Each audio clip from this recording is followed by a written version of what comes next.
Hello viewers, welcome back to my channel Rahenaz ব্লগের আরও একটা নতুন ব্লগে সবাইকে স্বাগত। কেমন আছো সবাই? আশা করছি ভালো আছো। আমরাও তোমাদের দোয়ায় অনেক অনেক ভালো আছি। তো সকালবেলা মেয়েকে নিয়ে এসেছিলাম স্কুল থেকে ওকে বসিয়ে দিয়ে আমি এখন বাড়ির দিকে যাচ্ছি। তো ভিডিওটা আজকে কেউ স্কিপ করো না, দেখতে থাকো। অবশ্যই আমার চ্যানেলকে সাবস্ক্রাইব করবে, আর ফেসবুক পেজ থেকে দেখে থাকো পেজটাকে সবাই ফলো করে পাশে থাকবে, আর একটা লাইক দিতে ভুলো না অবশ্যই। তো যাচ্ছি এখন হাঁটতে হাঁটতে। আর সকালে যখন মেয়েকে নিয়ে স্কুলে বার হচ্ছিলাম তখন প্রচুর বৃষ্টি হচ্ছিল। আবার বাড়ি আসতে না আসতে বৃষ্টি, মুষলধারে বৃষ্টি হচ্ছে। এত বৃষ্টি হচ্ছে কি বলবো, মানে 5 মিনিটও মানে দিচ্ছে না, জানো তো, ধরন দিচ্ছে না, তাতে আবার বৃষ্টি আসছে। তো এদিকে একটুখানি মানে থেমেছিল, তাও টিপটিপ করে পড়ছিল। আমি গিয়ে নিচ থেকে জামা কাপড়গুলো কেচে নিয়ে এসে মেলে দিলাম। আর রান্না হবে আজকে পটল। এর আগে ভাত বসিয়ে দিয়ে কাচাকুচি করতে গিয়েছিলাম, এসে দেখছি ভাতও হয়ে গেছে। ভাতটা উবুর দিয়ে দিয়েছি। আর এই যে বেতো শাক নিয়ে এসেছিলাম। তো বেতো শাক আমি শীতকালের বেতো শাক বর্ষাকালে খাবো, কারণ তখন পাইনি, এখন পেয়েছি। আর বাইরে থাকলে জানো তো সব জিনিস সময় মতো যে পাওয়া হবে তা কিন্তু নয়। তো পটলটা অন্য দিন গোল গোল চাকা চাকা করে রান্না করি, আজকে আমি লম্বা করে ভেজে নিয়েছি, লম্বা করে বেছে নিয়েছি। এরকমই রান্না করবো। আর একটা বড় আলু দিয়ে লম্বা করে কেটে নুন হলুদ দিয়ে ভেজে নিয়েছি। আর এদিকে পটলের জন্য মশলা কষানো হচ্ছে তেলের উপরে। ওই ভাজার তেলের উপর আর একটু অল্প তেল দিয়ে আমি পেঁয়াজ কুচি আর টমেটো দিয়েছিলাম দুটো, দিয়ে নুন দিয়ে ভালো করে কষিয়ে নিয়ে তারপরে ধনে জিরে গুঁড়ো, হলুদ গুঁড়ো, আদা রসুন পেস্ট আর একটু ঝালের গুঁড়ো দিয়ে ভালো করে মশলাটা কষিয়ে নিচ্ছি। দেখতে পাচ্ছ তেল ছেড়ে দিয়েছে খুব সুন্দর। এখন ভেজে রাখা পটল আর আলুগুলো দিয়ে দেবো। তো পটল আর আলু দিয়ে দেবো। পটলটা ভেজে কিন্তু অনেক নরম হয়ে গেছে, হালকা হাতে নাড়তে হবে সুন্দর করে নেড়ে। তারপরে দু দু 4 মিনিট নাড়াচাড়া করে, যেহেতু ভাজা কড়াই আছে আর মশলার সঙ্গে হালকা একটু কষিয়ে নিয়ে আমি পানি দিয়ে দিয়েছিলাম ঝোলের জন্য। তো দিয়ে এখন ভালো হয়ে এসছে, মানে ঝোলটা গাঢ় গাঢ় হয়ে এসছে। আর একটু ঝোল শুধুই নামাবো।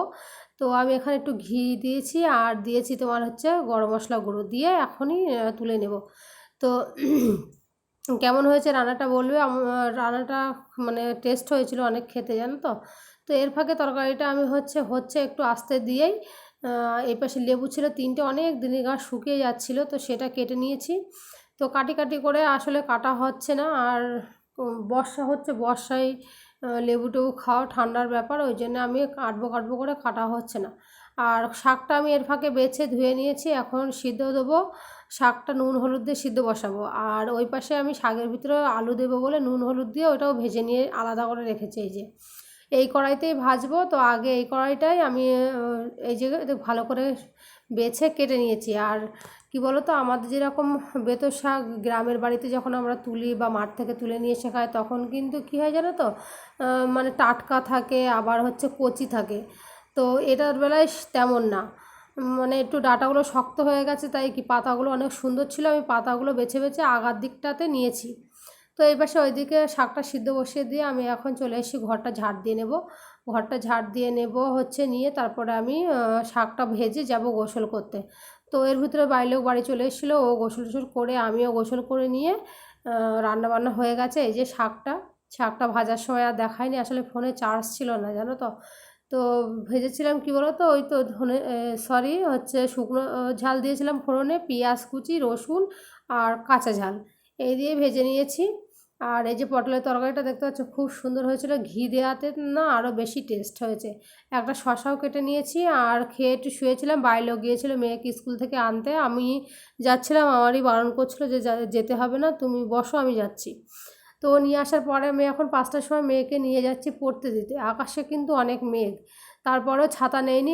খুব তাড়াতাড়ি করছি যে চল তাড়াতাড়ি হেঁটে, নইলে আবার যদি বৃষ্টি চলে আসে। আমি ছাতাও নিয়ে আসিনি, ভাবছি যে হালকা একটু মানে মতো রয়েছে, আকাশটা পরিষ্কার পরিষ্কার মতো।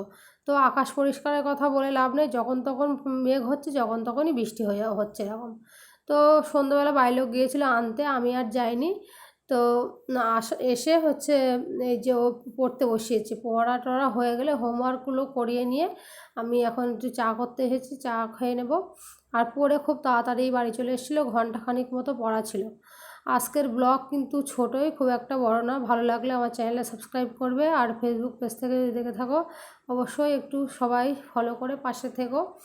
তো এখন চা হয়ে গেছে। আজকে জানো তো গরুর দুধ দেয়নি, আর তাই পাউডার দুধের চা করে নিয়েছি।